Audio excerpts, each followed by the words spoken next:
Hello everyone, welcome to Achievers IAS classes. Let's begin a discussion on the current events of 11th July 2018. The first issue in news is regarding Section 377 of the Indian Penal Code. Section 377 of the IPC is a colonial era provision that criminalizes homosexuality.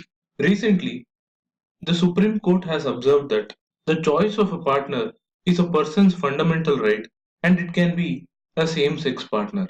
Justice D.Y. Chandrachud has drawn these observations from the Supreme Court judgment in the Hadia case, which held that neither the state nor one's parents could influence an adult's choice of partner, which constitutes the fundamental right to privacy. The arguments in the case have just started, and the Supreme Court is yet to decide what constitutes unnatural as per the provisions of the IPC. Therefore, we'll further look into this issue based on the final judgment of the Supreme Court. Till then, let's move on to the next issue, which is an editorial regarding simultaneous elections to the Lok Sabha and other state assemblies.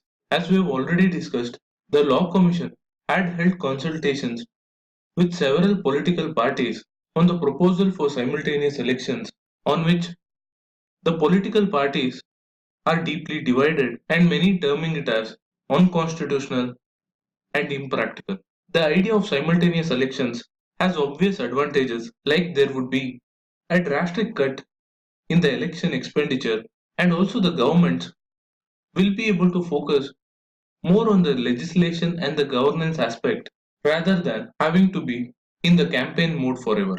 However, it has many practical difficulties also because national issues may get precedence over local issues, as well as the synchronization of the elections would involve either curtailment of the term or extension of the term of a house, the legal propriety of which is questionable. One of the solutions put forth is holding of elections for one group of states with the 2019 election and for the rest after 2.5 years and from there on every 30 months. Further, there is also a proposal for a constructive vote of no confidence where legislators must also propose an alternative if the ruling regime falls due to lack of majority in the House. The other recommendations include granting of a one-time waiver of the anti-defection law to enable the House to elect a leader in the event of a hung assembly, and also if a midterm election has to be held, the term of such an election would only be for the remainder of its tenure. However, it is unclear if political parties are willing to invest their time and resources in an election where they get to form the government for a reduced term. What is important is several of these reforms can be adopted even without adopting the simultaneous elections itself, and there are many pressing reforms like curbing the use of black money in elections and tackling the staggered manner in which these elections are held in many of the states. Well, on that note, let's move on to the next issue, which is regarding a sharp fall in the price of black pepper, which has adversely affected the three major pepper producing states in the country, namely Kerala, Tamil Nadu, and Karnataka. The reasons for this is the cheaper pepper from countries like Vietnam, which continue to flood the Indian market through Sri Lanka due to the low duty structure under the South Asian Free Trade Area and the Indo-Sri Lanka Free Trade Agreement.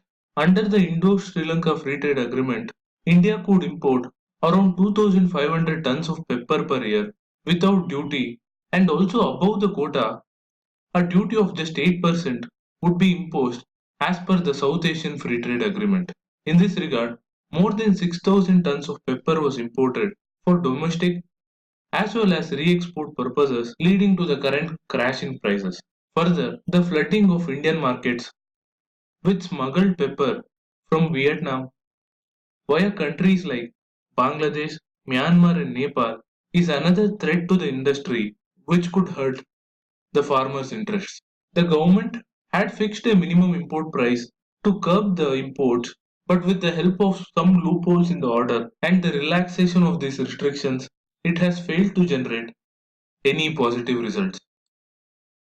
The next issue in news is regarding the bilateral relations between India and South Korea, with the two sides setting a target of $50 billion trade by 2030, at the same time addressing India's worries of trade deficit as well as the complaints on ease of doing business from the Korean counterparts.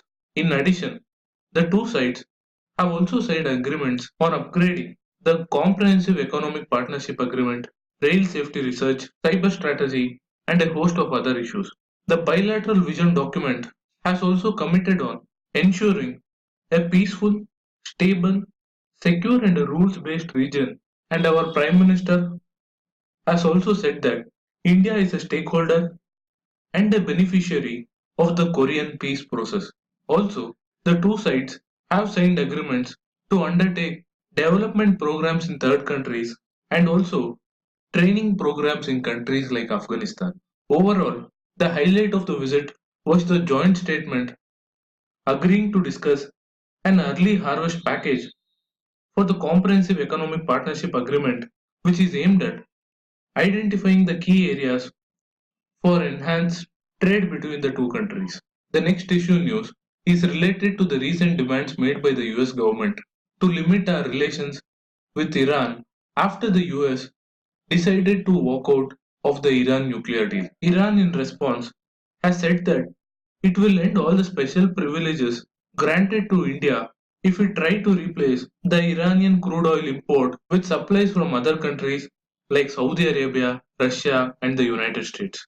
Given that Iran is an important stakeholder in India's energy security and also a strategic partner in the region due to key infrastructure projects like the Chabahar port, which is aimed at connecting India with Central Asia and Afghanistan, it remains to be seen how India handles US pressure and at the same time maintain cordial relations with Iran.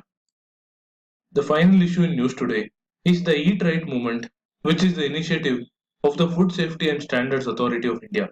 The program aims to engage and enable citizens to improve their health and well-being by making the right food choices, and in this regard it aims to cut down the salt, sugar, as well as oil consumption by 30% in the next 3 years.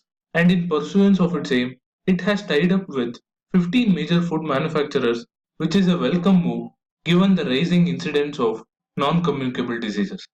On that note, I'm wrapping up today's news analysis. Do like, share, and comment to support this initiative. Thank you for watching. Have a nice day.